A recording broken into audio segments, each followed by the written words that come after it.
비트코인 시장이 다시 추락하고 있습니다.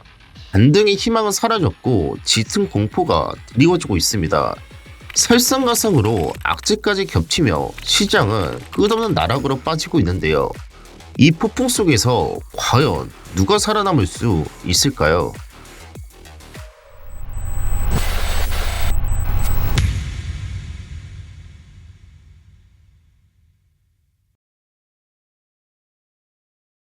안녕하세요. 크리토수첩입니다. 최근 코인베이스와 SEC 소송 철회 소식에 힘입어 비트코인이 다시 10만 달러 고지를 노리며 시장의 시선을 사로잡았습니다. 그러나 트럼프의 연이은 관세 부과와 거래소 해킹 등 충격적인 악재들이 연달아 터지면서 비트코인은 제가 말씀드렸던 예상대로 강한 하락세를 보이고 있는데요. 이처럼 격변하는 시장 속에서 질문하고자 합니다. 2025년에 상승만 할 것 같던 비트코인이 왜 지속적으로 하락세를 보이고 있는 것일까요? 그리고 상승장이 오기는 하는 걸까요? 오늘 내용에서는 하락장 속에서도 견고히 버티며 꾸준한 유입세를 기록 중인 이더리움에 대해서 심도 있게 분석해드리고, 다음 영상에서는 전 세계 2위 거래소인 바이비트 해킹 사건으로 인해 투자자들이 혼란을 겪고 있는 가운데 신뢰할 수 있는 거래소 추천과 함께 코인 선물 거래 방법에 대해 핵심적으로 안내해 드리겠습니다. 미리 구독과 좋아요 눌러주시고 기대해 주시기 바랍니다. 그럼 바로 가보시죠.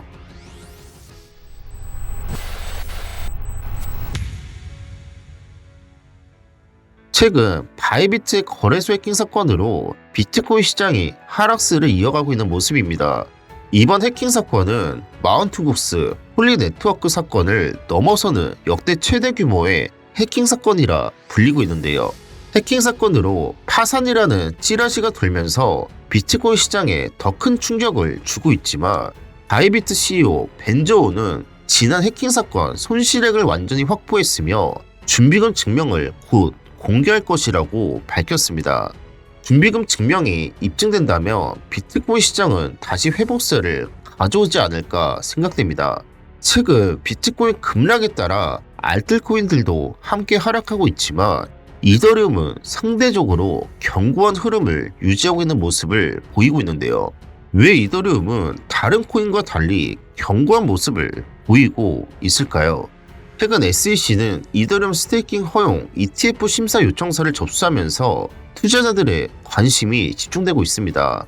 이더리움 스테이킹이란 이더리움 네트워크의 POS 방식에서 사용되는 메커니즘으로 투자자가 자신의 이더리움을 네트워크에 예치하여 블록 검증에 참여하고 보상을 받는 시스템입니다.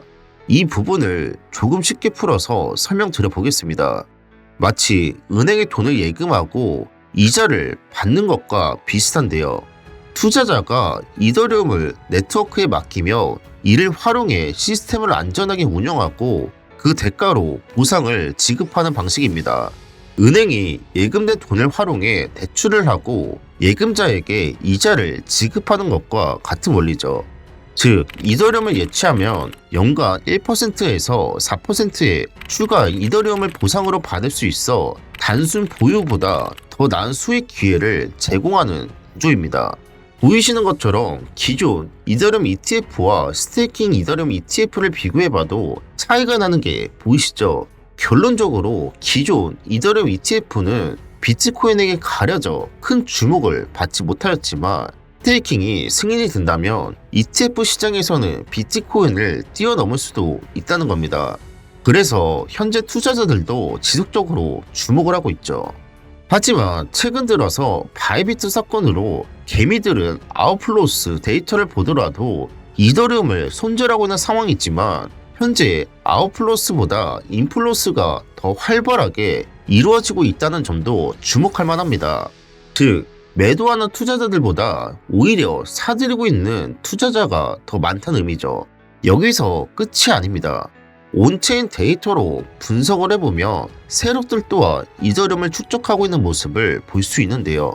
거래소 보유량 데이터만 보더라도 세력들이 이더리움을 거래소에 보관하지 않고 개인 지갑으로 옮기고 있음을 확인할 수 있습니다. 만약 세력들이 이더리움을 매도하려는 모습이 보이면 보이시는 화면처럼 거래소 보유량이 급격히 증가하게 됩니다. 쉽게 생각하시면 저희가 거래를 하기 위해선 거래소에서 매수, 매도를 할 수 있죠. 세력들도 마찬가지로 매도를 하려면 개인 지갑에서 거래소로 자금을 이동시켜 거래소에서 거래를 할 수 있다는 겁니다. 그래서 거래소 보유량이 증가한다는 건 세력들의 매도 준비 신호로 해석할 수 있습니다. 또한 새로운 투자자들의 자금 유입을 확인할 수 있는 입금, 출금, 지갑수를 비교를 해보아도 입금 지갑수가 월등히 앞서면서 시장의 확장성과 잠재적 성장 가능성을 보여주고 있죠. 신규 투자자 유입은 장기적인 시장 성장에 긍정적 신호일 수 있다고 해석할 수 있습니다. 마지막으로 신뢰도와 유동성을 파악해주는 TVL 데이터를 보면 아직까지는 과거 큰 상승을 할 때보다 차이가 나지만 점차 상승하는 모습을 보이고 있습니다. 이는 이더리움이 점차 회복하고 있다는 긍정적 신호로 해석할 수 있죠. 이더리움은 제가 정말 좋아하는 코인 중 하나입니다. 하지만 저항선을 돌파할 것 같으면 어김없이 악재가 나오며 기대를 저버리는 경우가 많아 속상한 코인이기도 한데요. 그러나 이더리움은 단기적인 시장 충격과 조정에도 불구하고 견고한 펀더멘털을 바탕으로 성장 가능성을 유지하고 있습니다. 오늘 내용들의 흐름을 고려할 때 이더리움은 앞으로도 주목해야 할 자산임이 분명해 보입니다. 오늘 내용 요약하겠습니다. 이더리움은 최근 바이비트 해킹 사태로 단기적인 조정을 겪고 있지만 ETF 스테이킹 승인 기대감, 대형 투자자들의 매집, 그리고 온체인 데이터의 긍정적 신호로 인해 견고한 성장 가능성을 보여주고 있다고 말씀을 드렸습니다. 현재 시장의 변동성이 높지만 위기 속에서도 기회는 존재합니다. 이더리움의 경우 대형 투자자들의 지속적인 관심과 ETF 기대감이 지속되면서 장기적인 성장 가능성이 충분히 열려있는 상황입니다. 또한 기술적 발전과 네트워크 확장이 지속되고 있어 향후 스마트 컨트랙트 기반 생태계 확장과 함께 더 큰 성장 모멘텀을 가질 가능성이 큰데요. 투자에 있어 가장 중요한 것은 변동성 속에서도 본질적인 가치를 판단하는 것이겠죠. 앞으로도 꾸준한 시장 분석과 트렌드 체크를 통해 올바른 투자 결정을 내릴 수 있도록 도와드리겠습니다. 오늘 영상이 유익하셨다면 구독과 좋아요 꼭 부탁드립니다. 지금까지 크립토 수첩이었습니다. 감사합니다.